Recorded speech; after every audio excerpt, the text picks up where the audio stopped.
And you know, President Trump's back at it again. This guy's too much. He's out there back on his 51st state.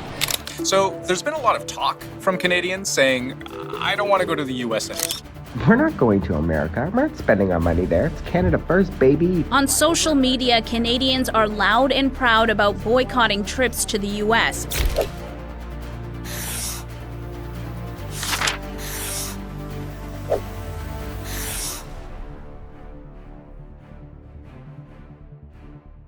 Hey, welcome back to my channel. Today's story starts with a single line that sounded almost like a joke, yet carried the weight of a geopolitical earthquake. Donald Trump, standing before his audience, declared that Canada could be a serious candidate to become America's 51st state. At first, it seemed like bluster, one of those remarks meant to grab headlines and fade away. But this time, it didn't. Because right after the laughter died down, something else happened. Washington unveiled a slate of tariffs so severe that they felt less like routine trade policy and more like a direct strike at Canada's economic foundations. 100% duties on pharmaceuticals, 25% on heavy trucks, and up to 50% on lumber and furniture. For industries that anchor thousands of jobs and billions in cross-border commerce, this wasn't a passing remark. It was a seismic jolt. And here's where the story twists. What began as a line meant to shock might actually be the opening of something larger, a shift that rattles the entire framework of North American trade and security. Was this just theater to project strength, or have we just witnessed the first move in a confrontation that could redraw the balance between Canada and the United States? Before we begin, hit that like button if you're finding this eye-opening. It really helps us beat the algorithm. And the ripple didn't stop at the border. If Washington thought tariffs would corner Canada into compliance, the first pushback came not from politicians, but from ordinary consumers. Rather than feeling forced to absorb American imports at higher prices, Canadians reached for a different weapon: their wallets.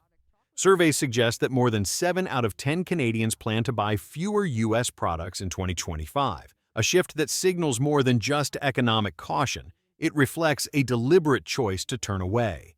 The impact is already visible. Sales of American liquor in Canada have collapsed by over 60% in the last quarter. Major grocery chains are rewriting their playbooks. Sobeys has slashed the share of U.S. goods it carries, while Loblaw has signed contracts with more than 100 new Canadian suppliers. Out of this change, a movement has grown.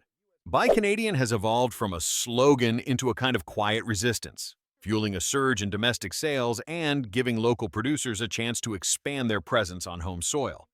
What looked like a consumer adjustment is starting to resemble a collective act of defiance. If you've made it this far, you probably care. Consider subscribing to stay updated. That quiet resistance soon spilled into another arena, one that few in Washington seemed to anticipate. After consumers began shifting their purchases away from American goods, the next form of pushback came through travel. For decades, Canadian tourists have been the lifeblood of U.S. border towns and resort states, spending billions each year on everything from hotels to gas stations. But just months after Trump's remark, those once busy crossings have turned into near-empty corridors. By August, car traffic from Canada into the United States had fallen by 35%, while air travel was down a quarter over the same period. Earlier in June, Canadian arrivals by air dropped 22%, and road crossings shrank by a third. The pattern is not isolated, it is a trend, and its implications are heavy. Analysts estimate that even a 10% decline in Canadian visitors translates into more than $2 billion in lost spending for the U.S. economy. With current numbers far surpassing that threshold, projections now warn that the United States could forfeit as much as $12.5 billion in international tourism revenue by the end of 2025. What once looked like a friendly flow of leisure travel has become another front line in an escalating economic standoff. And with tourism fading, the shockwaves inevitably reached the job market. What begins as canceled vacations or reduced shopping trips quickly filters into payrolls, as industries from hospitality to manufacturing feel the strain. Hotels and restaurants in U.S. border states are reporting fewer bookings, while retailers accustomed to Canadian traffic are cutting hours and staff. The connection is straightforward. Less spending means fewer jobs. On the export side, the losses are equally severe. U.S. shipments of spirits to Canada and Mexico have slumped sharply, with trade groups warning that as many as 31,000 American jobs tied to this sector could be at risk. In Quebec, officials are sounding the alarm too, pointing to tens of thousands of positions linked to lumber, furniture, and heavy trucks that may vanish if tariffs and boycotts persist. Corporations are already reacting. Brown-Forman, the maker of Jack Daniels, has flagged shrinking profits and even delayed its quarterly reporting, a move that underscores the uncertainty gripping multinational firms. At the grassroots level, American farmers and small businesses are receiving cancellation notices from Canadian buyers, watching carefully built supply chains unravel with every lost order. The outcome is no longer theoretical. Employment, once the steady anchor of cross-border commerce, is now one of its most fragile points. What began as an economic dispute soon transformed into something deeper, a question of national identity. For many Canadians, Trump's words and the tariffs that followed were not just policy decisions, but challenges to their sense of independence. The response has taken on a cultural life of its own, where resistance is no longer confined to boardrooms or trade statistics, but visible in everyday symbols and choices. The phrase "elbows up" has emerged as a rallying cry. Printed on T-shirts and carried into demonstrations, it captures a spirit of defiance, one that has drawn crowds of more than 1,000 people at rallies across the country. Beyond the streets, the movement has left a measurable imprint on the economy itself. Domestic products are flying off shelves, with some stores reporting sales increases of 80%, and nearly half of small businesses seeing direct benefits from the wave of consumer loyalty. Boycotting U.S. Yes. Goods is now framed less as an economic calculation and more as an act of national pride, sustained in part by constant reminders in media coverage, where Trump's remark is repeatedly invoked as a trigger. For Canada, this moment is increasingly viewed as an opportunity to reinforce economic self-reliance, from supermarkets to manufacturing plants, laying down a foundation that could endure well beyond the immediate trade conflict. The deeper the standoff drags on, the clearer it becomes that the fallout is not limited to a few sectors or a short-term consumer backlash. What is emerging instead is a fracture in the very idea of North America as a unified economic bloc. For decades, the region functioned on the assumption of seamless integration: steel in Ontario, auto parts in Michigan, lumber in Quebec, pharmaceuticals in New Jersey, all flowing with minimal friction across borders.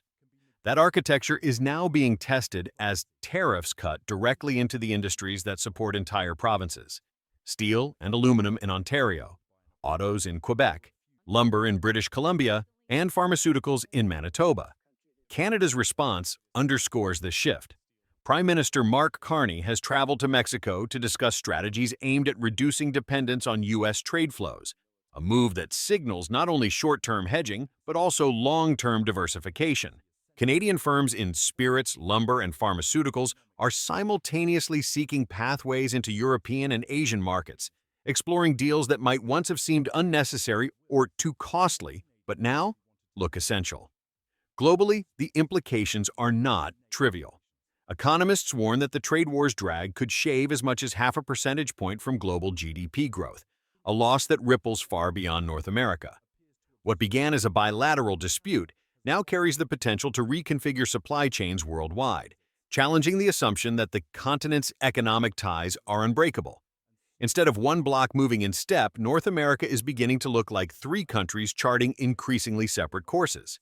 In the end, what began as a single statement and a handful of tariff orders risks turning into a classic case of self-inflicted damage. By trying to project strength, Washington may have set in motion forces that weaken its own position. Billions of dollars in Canadian tourism spending are evaporating, leaving border states with half-empty hotels and shuttered businesses. Canada, meanwhile, is redirecting its purchasing power inward and outward, toward Mexico, the European Union, and Asia, building new ties that bypass the United States entirely. For Americans, the result is higher prices, lost jobs, and the uncomfortable sight of their own products being rejected across the northern border. So, the warning is clear. Short-term gestures of toughness can carry long-term costs. The question now is whether this is a genuine strategy to defend national interests, or if it is pushing the United States toward fragility within its own backyard. And that brings us to the close of today's discussion.